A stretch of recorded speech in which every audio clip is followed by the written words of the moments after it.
ఏడాదిగా ప్రయత్నించిన సంతానం కలగలేదా? Noah IVF లో ఉచితంగా సంప్రదించండి. నమస్తే, welcome to Telugu one news. నేను రూపానాదెళ్ళ. ఇసుకేస్తే రాళ్ళనంత జనం.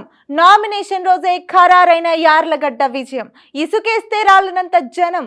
నామినేషన్ ర్యాలీయే విజయోత్సవాన్ని తలపించిన వైనం. ప్రత్యర్థి ఓటమిని ఖరారు చేసిన సందర్భం ఇది. గన్నవరం అసెంబ్లీ నియోజకవర్గ తెలుగుదేశం అభ్యర్థిగా బుధవారం ఏప్రిల్ 24 యార్లగడ్డ వెంకట్రావు నామినేషన్ సందర్భంగా కనిపించిన దృశ్యం. గన్నవరం తెలుగుదేశం కంచుకోట.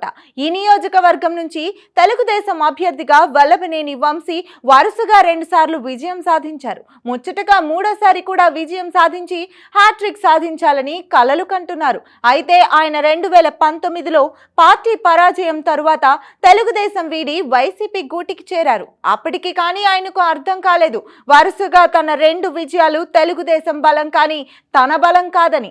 ఇప్పుడు ఎన్నికల షెడ్యూల్ విడుదల అయిన తర్వాత ప్రచారం హోరెత్తుతున్న వేళ తాను ఎంత నిస్సహాయంగా మిగిలాడో వంశీకి తెలిసొచ్చినట్లయింది.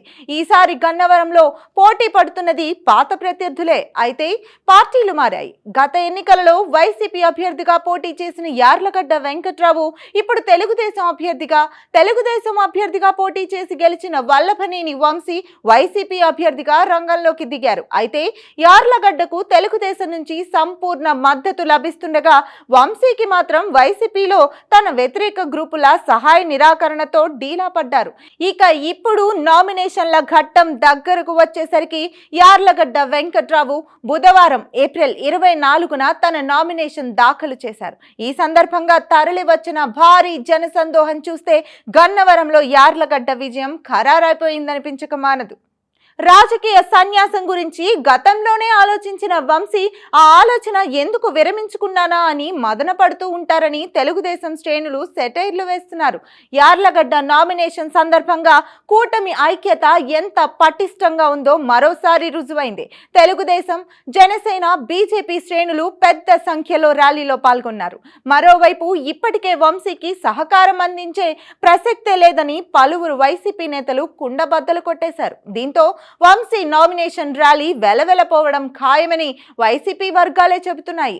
ఇది ఊహించే యార్లగడ్డతో పాటే గురువారం ఏప్రిల్ 25న నామినేషన్ దాఖలు చేయాలని, తద్వారా పోటీ ర్యాలీల పేరుతో గందరగోళం సృష్టించాలన్న వంశీ వ్యూహం బెడిసికొట్టింది. ఒకే రోజు ఇద్దరికి నామినేషన్ దాఖలుకు రిటర్నింగ్ అధికారి అనుమతి ఇవ్వలేదు. దీంతో యార్లగడ్డ ఒకరోజు ముందే నామినేషన్ కు ముహూర్తం ఖరారు చేసుకున్నారు.